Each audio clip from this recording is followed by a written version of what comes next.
All right, so Caitlyn Jenner. Caitlyn is pretty much the biggest story on the face of the earth when it comes to trans stuff right now. So I feel like I would have to talk about it by necessity.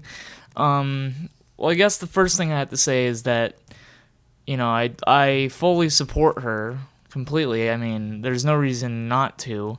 And secondly, she is pretty beautiful. But that is creating its own kind of little issue within the trans community. A lot of trans people are saying that she has this, rich white person privilege where she can afford to look that great.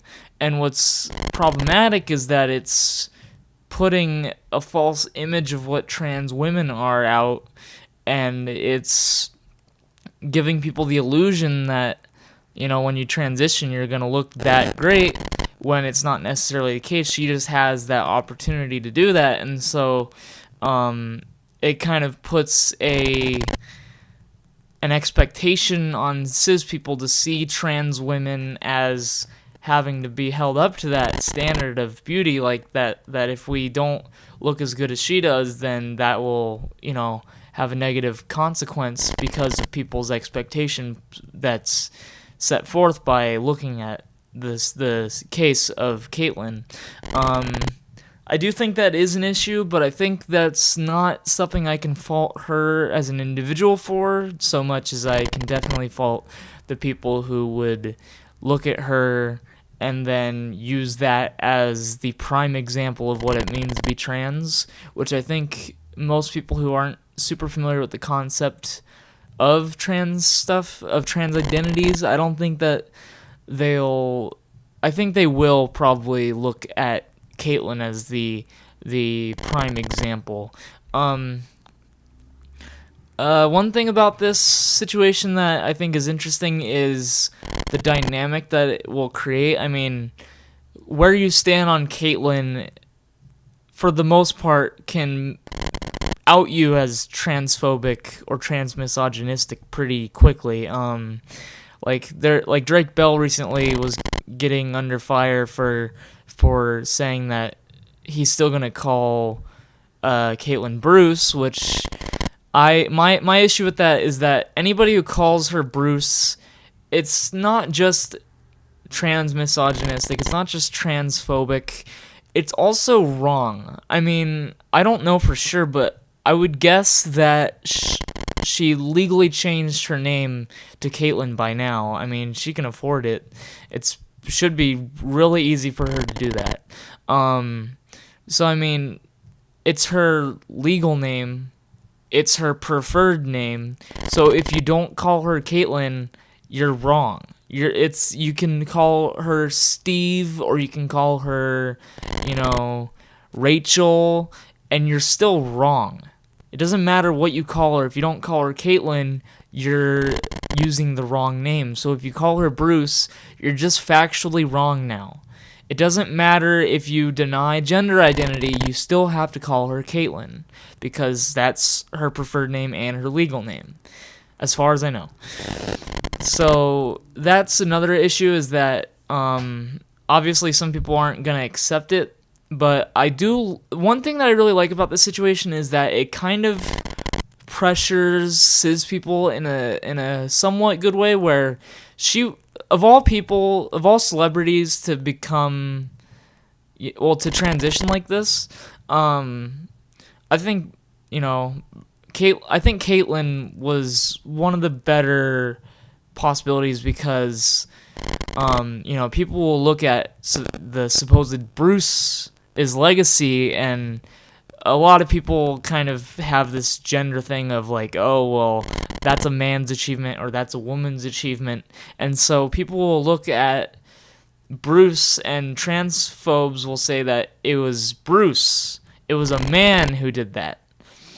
And so people will try to claim Caitlyn for man stuff, but all those achievements were a woman's achievements. She just wasn't out of the closet yet. And so that's the thing, is that it prompts a lot of people to confront their bigotry and look at it and say, I respected this person's achievements.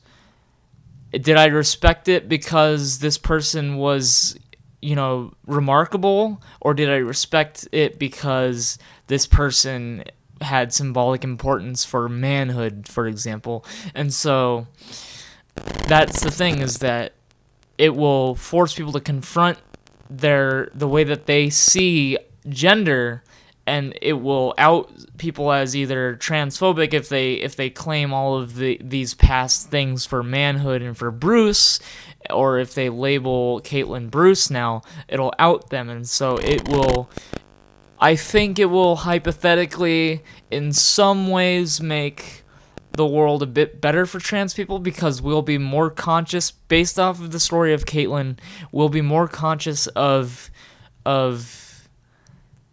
like where the people in our lives lie on this situation. Like, we'll know it'll out our friends and our acquaintances as either allies or enemies of trans people based off of how they see Caitlyn. And so obviously I want everybody to support Caitlyn on principle, but not everybody will, so hopefully this will open a dialogue. That's what I think is most important about it, is that it opens a dialogue. It forces people to think about something that a lot of people just don't want to think about, and that's in some ways pretty scary, because that means that we can go down a good path or a bad path with this. And knowing cis people, I'm kind of expecting a bad path but hoping for a good path. I'm hoping that this will show that the world around us is more accepting than I might have thought.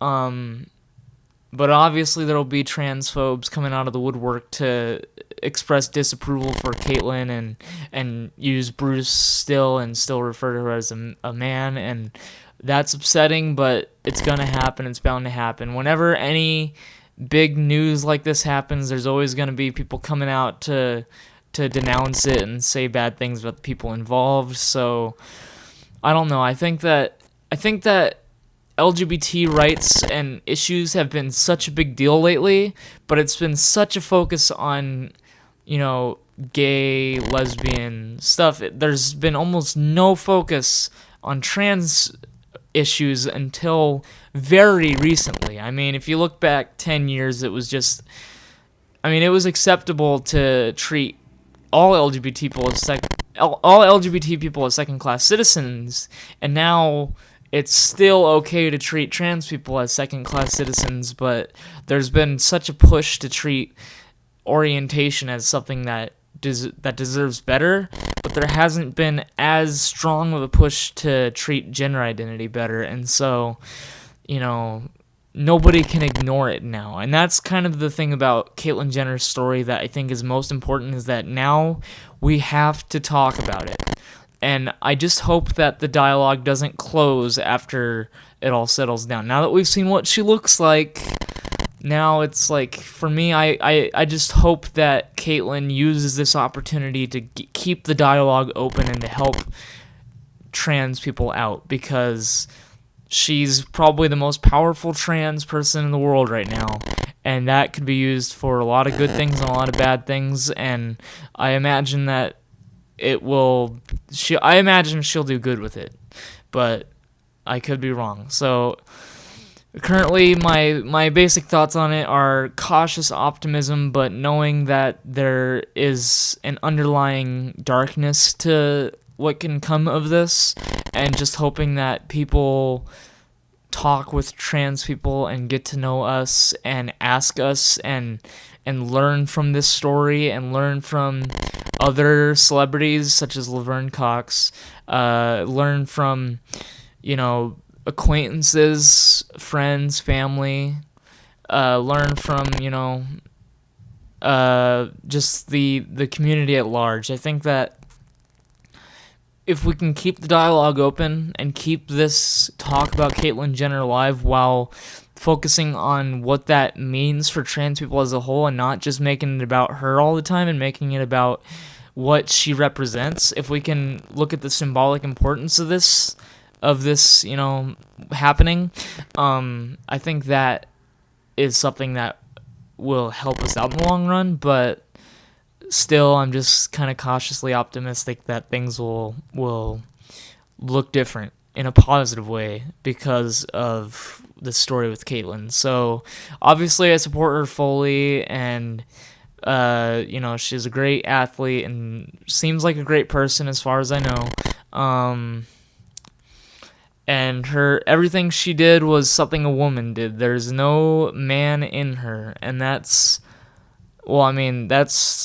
me projecting it onto her. That's what I assume based off of interviews and stuff. So basically, hopefully we can claim this as a victory for trans people, but this might just be another problem. So let's just hope it doesn't come to that. This was just kind of a unscripted, unfocused ramble video. I know that. I just thought I should just talk about it in an overarching sense and just kind of explain my thoughts. So this video might have made no sense, but yeah, keep supporting trans people. Support Caitlyn. Support, trans people support trans people you don't know. Even if you hate me, support me at least enough to recognize my identity and consider it valid. So just try to be better. Let's all try to be better to trans people, because we all can do damage. Even other trans people can do damage. So let's just use this opportunity to talk about what trans people need. That's what I think.